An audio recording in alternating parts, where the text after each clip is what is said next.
Kaixo guztioi, ongi etorri gure podcastera. Gaur kimikaren historian bideratuko dugu. Bai, gaur flogistoren teoriari buruz hitz egingo dugu. 18. mendeko ideia bitxi eta garrantzitsu bat. Gaur egun gaindituta dago, baina bere garaian errekuntza eta oksidazioa azaltzeko erabiltzen zen.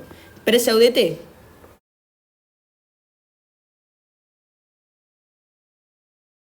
Hamazazpi eta 18. mendeetan, kimikariek ez zuten oxigenoa ezagutzen. Errekuntza azaltzeko beste bide bat behar zuten. 1703an, George Ernest Stahl alemaniarrak flogisto izeneko substantzia proposatu zuen, errekuntza eta metalak azaltzeko. Haren arabera, sustantzia erregarri guztiek flogistoa zuten barruan, eta erretxean kanpora eskatzen zen.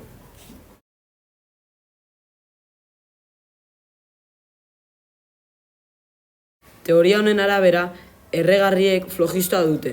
Erretxean flogisto hori atmosferara doa eta atzean errautsak edo kal geratzen dira. Adibidez, egurra erretxea. Egurrak flogistoa dauka, eta zu hartzean flogisto hori galtzen da. Hondarrean, errautsa gertatzen da. Metalen kasuan berdin, metalek flogistoa galtzen dute, eta kalks edo oxio bihurtzen dira.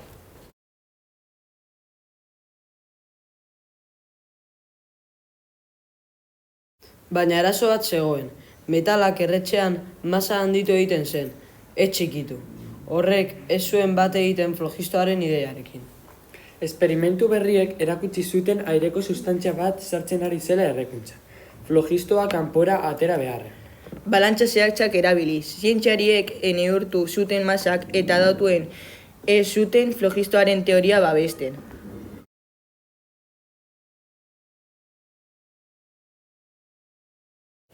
Mila bederatziehun eta 1989an Antonio Lavoisierrek masaren kontserbazioaren legea formulatu zuen eta oxigenoa aurkeztu zuen errekuntza azaltzeko. Lavoisierren esperimentuek frogatu zuten erretxean aireko oxigenoa konbinatzen dela substantziarekin, eta horregaitik masa handitzen dela. Horrela, flogistoaren teoria gainditu egin zen eta kimika modernoaren oinarriak jarri ziren.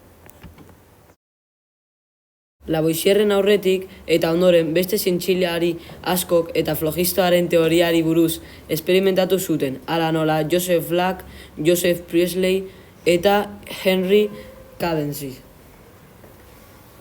Haien lanek gas berriak aurkitzea ekarri zuten, adibidez hidrogenoa eta aire deflogistikatua deitzen zuten hori, gero oxigenoa izango zena.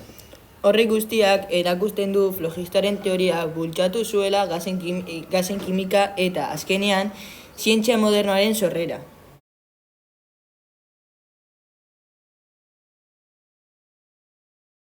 Gaur egun badakigu errekuntza oksidazioa erreakzio bat dela, non sustantzia batek oxigenoarekin konbinatzen duen energia askatuz. Hala ere, flogistoaren teoriak bultzatu zuen esperimentazioa eta neurketa zehatzak egitea. Horri esker zientziak aurrera pauso handia bat eman zuen, eta gaur egungo kimika sortu zuen. Flogistoaren teoriak erakusten digu zientzia beti aldatzen dela eta ez dela egia absolutuetan geratzen. Horregaitik ikastea garrantzitsua da, ulertzeko nola esperimentuek eta datuek gure ideiak eraldatzen dituzten eta zientzia aurrera eramaten dute. Gaur egun ikertzaileek ere antzeko prozesua jarraitzen dituzte, hipotesiak proposatu, esperimentatu eta emaitzak berriro aztertzen dituzte. Hori da zientziaren benetako indarra.